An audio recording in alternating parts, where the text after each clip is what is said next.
What's going on YouTube? In today's video, we're going to be checking out everything that I've put inside of my gaming closet right here. So I decided to build my gaming setup inside of a closet just to conserve space, because this also doubles as my home office where I do a lot of different things. So I've got two different setups inside of this room, but I use this one mainly for gaming because it's got my Windows PC and my PlayStation 5. So it's a combo gaming setup. Now, of course, the setup is always evolving. Things are always changing, but here's where we are for now, at least going into 2023. So I'm going to begin the tour at the bottom. So I've got my custom built gaming PC at the center, which I put together for the first time at the beginning of the year.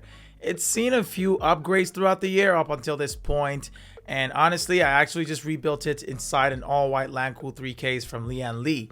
It's got an RTX 4090 GPU, Intel's 13th gen processor, and 4 DDR5 RAM sticks. Combine all of those with 3 GB of ultra-fast M.2 SSD storage, and we've got a PC that can handle any game you throw at it. Check the description below for the full PC specs. The PC gives me access to my Steam library and almost every game on Xbox through Game Pass. The amount of games in my Steam library has grown significantly since I picked up the Steam Deck, which has been a solid portable companion for PC gaming on the move. When I'm home or want a better gaming experience, I use my PC, but when I'm on the move or when I want convenience, I bust out the deck. Holding the PC up is an 80-inch IKEA lag shelf, also in white. I placed this here to avoid poor air circulation, which can result from placing directly on the carpet. I use a 5-port switch to bring in wired internet connection to the closet. The one I've got is called the Flex Mini from Unify. It uses power over Ethernet to provide both power and internet to the device through a single cable, which I've found to be great for reducing cable clutter. It doesn't hurt that it's white too, which fits the overall setup aesthetic. I've also added power to the closet using this single Casa Smart outlet that I've installed in the right corner. This gives me control over power in the closet through app or voice control, and I've kept the rest of the bottom shelf free of unnecessary items to help improve airflow down there. Moving up to the desktop, which by the way is just a piece of cheap MDF board from Home Depot that I cut to size. I made sure to leave openings on either side of the top to run all my cables down under while still keeping them out of sight. In the far left corner, you'll spot my blacked out digital model PS5, which I use mainly for playing exclusives like Ragnarok or Forbidden West. I also use the extra tier of the PS Plus subscription service to catch up on games I might have missed at release.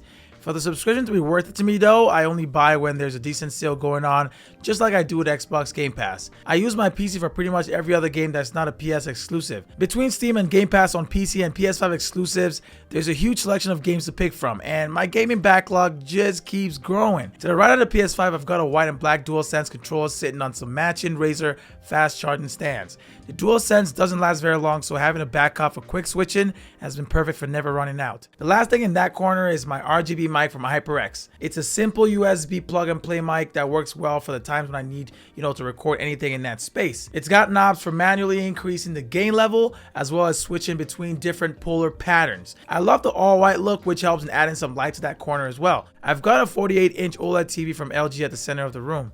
The C2 has a thin profile, which I've always loved about OLED TVs. I mounted it onto the wall for a clean and a modern look. It also frees up the bottom of the TV for other uses. If you've had any kind of experience with OLEDs, then I don't have to tell you how amazing gameplay looks on them. Image quality is always razor sharp, and sometimes I forget I'm even playing a video game. The colors are mind-blowingly accurate, and the response time is extremely low for fast-paced gaming. It's also got most of the same features that you would usually get with gaming monitors, like high refresh rate, VRR, FreeSync, and also G-Sync. In the 7 months I've owned it, I've had no issues to complain about. The OLED panel still looks and works great, as good as it did on the first day.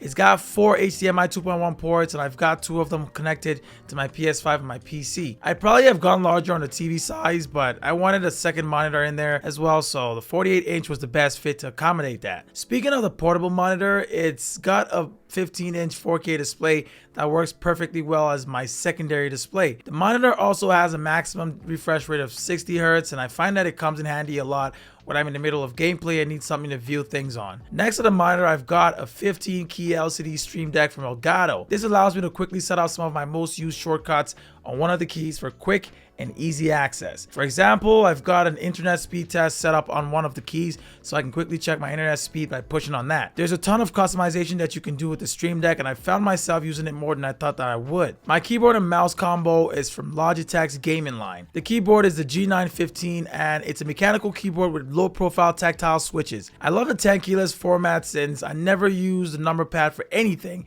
and it takes up less space on the desk. It pairs very well with the G Pro X Superlight, which is the mouse next to it. The G Pro X is probably the lightest mouse that I've ever used. There's only 4 programmable buttons on it, but they're well located and the size make it easy to play for long hours without the arm getting tired. They both use Logitech's low latency lightning tech, which means, using the USB dongle for wireless connectivity. The keyboard also has Bluetooth connection mode, but the mouse is restricted to just the dongle for wireless connectivity. Both devices work with the G-Hop software as well, which open up lots of customization options. I don't game much with a keyboard and mouse combo, but when I do, this combo works great. The desk mat I use is an extra large light gray felt pad. I went for felt in here to add texture to the desk, and it also creates a nice contrast with the mouse and the keyboard combo. On the right side of the desk, there's my Switch OLED sitting in the official docking station. Before picking up the Steam Deck, this was my #1 way of gaming on the go, but since the addition of the deck, I haven't played very much on it.